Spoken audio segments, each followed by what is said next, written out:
नमस्कार साथियों। Indian post office भारतीय डाक विभाग में जो जीडीएस की वैकेंसी निकाली गई है 21,400 पदे पर, इसके लिए फॉर्म भरे जा रहे हैं। फॉर्म की लास्ट डेट 3 मार्च है। तो आप भी एक बिना परीक्षा के सरकारी नौकरी लेने के इच्छुक हो तो जरूर इसमें आवेदन कीजिएगा। आइए आज आपको मैं बता देता हूं कि अगर आप लोग फॉर्म अप्लाई करते हो तो किसका मेरिट लिस्ट में पहले नाम आएगा, क्योंकि आपको सबको पता होना चाहिए वैकेंसी तो 21,000 है, फॉर्म इसके 17 लाख आएंगे, तो नौकरी तो 21,000 को ही मिलेगी ना। तो वो कौन है जो 21,000 में आएंगे, किसका सिलेक्शन पहले होगा।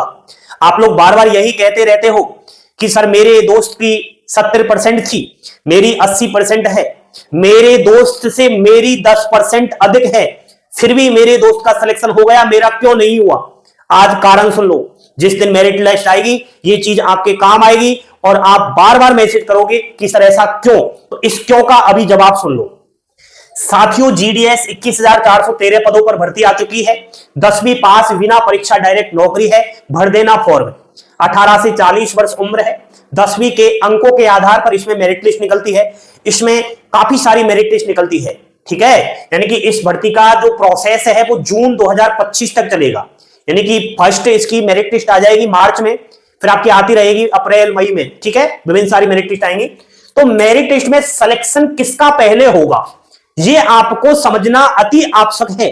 बार बार कहते रहते हो कि सर मेरी इतनी परसेंटेज थी, मेरा सिलेक्शन क्यों नहीं हुआ, किस सर्किल से अप्लाई करूं ताकि मेरा सिलेक्शन हो जाए। अरे मेरे भाई, पहले सिलेक्शन की प्रोसेस तो समझ ले कि जीडीएस का आखिर सिलेक्शन कैसे होता है, मेरिट लिस्ट किस प्रकार बनती है।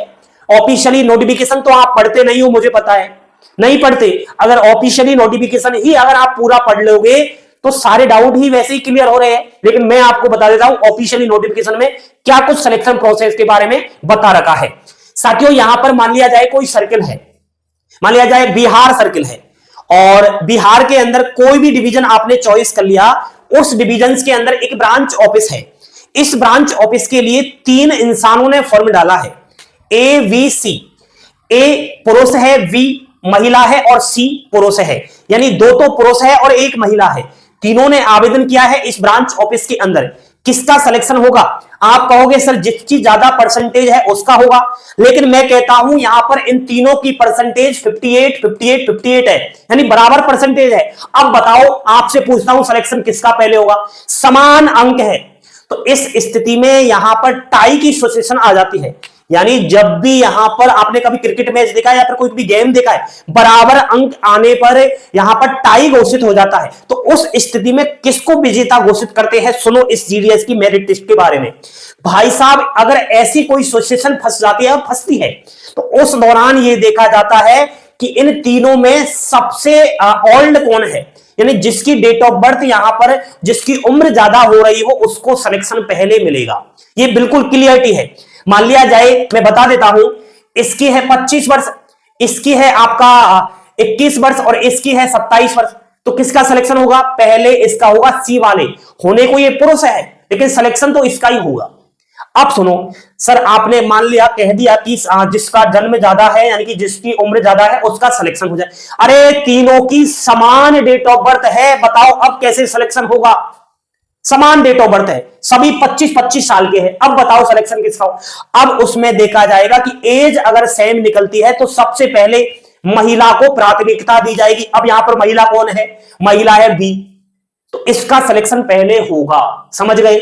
मान लिया जाए यहां पर सर महिला नहीं है और तीनों ही ये पुरुष है, ए बी सी, समान अंक है, समान डेट ऑफ बर्थ है, और यहां पर फीमेल का तो कोई मतलब नहीं क्योंकि तीनों ही मेल है। तो अब बताओ किसका सिलेक्शन होगा? क्योंकि मुझे पता है आप लोग चालाक हो, पॉइंट टू पॉइंट लगाने वाले हो, तुम पहले ही क्लियर कर देता हूं। तो उस स्थिति में कैटेगरी को देखा जाता है। अगर ये तीनों ही लड़के हैं तो इसमें कैटेगरी को देखा जाता है कि कौन सी कैटेगरी का क्या है। यहां पर सुनो, मान लिया जाए 2 व्यक्ति है अनरिजर्व कैटेगरी के, सुन लो, 2 व्यक्ति है अनरिजर्व कैटेगरी के और 1 है एससी का। तो सिलेक्शन किसका होगा? जो एससी कैटेगरी का है, भले चाहे कुछ भी हो, समान अंक हो। समझ गए ना मेरी बात आप लोग? तो इसमें वैकेंसी कितनी है? केवल 1 वैकेंसी है। कितने व्यक्तियों ने फॉर्म डाला? 3 व्यक्तियों ने लास्ट में सिलेक्शन किसका हुआ, एससी कैटेगरी का।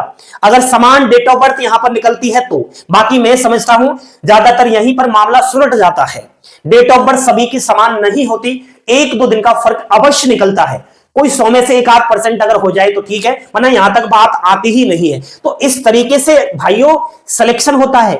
आप बार बार कहते रहते हो सर कितने परसेंटेज वाले फॉर्म अप्लाई कर, अरे मेरे भाई परसेंटेज इसमें रोल रखता ही नहीं अगर देखा जाए सही तो। अब सुनो, यहां पर फीमेल को भी प्राथमिकता मिलती है, महिला को भी प्राथमिकता मिलती है। कैसे?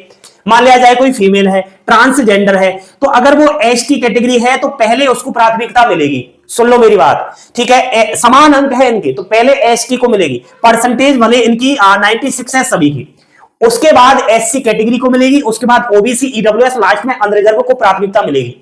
ठीक है, उसके बाद फीमेल है, सुन लो मेरी बात, तो फीमेल मान लिया जाए नॉर्मली है, कोई ट्रांसजेंडर नहीं, पीडब्ल्यूडी वाली है, तो पहले एसटी पीडब्ल्यूडी महिला को प्राथमिकता मिलेगी, फिर एससी ओबीसी ईडब्ल्यूएस यूआर। इस तरीके से क्रमबद्ध कैटेगरियां चलती है। अनरिजर्व जनरल का लास्ट में नाम आता है। आप कहते रहते हो, मुझे पता है, अनरिजर्व की बच्चियां कहती रहती हैं सर मैंने देखा है कि मैं अनरिजर्व की हूं, मेरे हैं 98%, और मैंने जब मेरिट लिस्ट देखा तो मेरा सिलेक्शन नहीं हुआ, और एक एसटी कैटेगरी की महिला थी उसके थे 91, सर उसका सिलेक्शन हो गया, क्या उसने पैसे दिए हैं? सर ऐसा क्यों कि मेरे यहां पर 7% अधिक होने पर भी सिलेक्शन नहीं हुआ? अरे मेरी बहन जी, आपको कैटेगरी के अनुसार प्राथमिकता नहीं मिली, यहां पर आपको इस तरीके से हुआ है। समझने का प्रयास करें। आप कहोगे सर यहां पर समान नहीं है, हो सकता है इस अनरिजर्व वाले ने सही से प्राथमिकता नहीं दी हो, सही से पोस्ट प्रेफरेंस नहीं भरी हो। उसी अनुसार मेल का आप निकाल सकते हो। पुरुष है तो पहले ट्रांसजेंडर पीडब्ल्यूडी को मिलेगी कैटेगरी वाइज, उसके बाद मेल कोई सिंपल है तो ST SC OBC EWS unreserve ऐसे मिल। तो इस तरीके से आपका यहां पर मेरिट लिस्ट में सिलेक्शन होता है। ये चीज ऑफिशियली नोटिफिकेशन में पढ़ता रखी, देख लो आप, मैंने स्क्रीनशॉट लेकर बताया, नहीं साफ दिख रहा तो आपको मैं नोटिफिकेशन का जो कटिंग है उसको मैं इसी चीज को डाल करके टेलीग्राम चैनल पर डाल दूंगा, वहां से देखना। आज ही इस चीज को नोटिस कर लो, जिस दिन मेरिट लिस्ट निकलेगी आप उलझोगे, बार बार आप सिर दर्द करोगे कि सर ऐसा क्यों।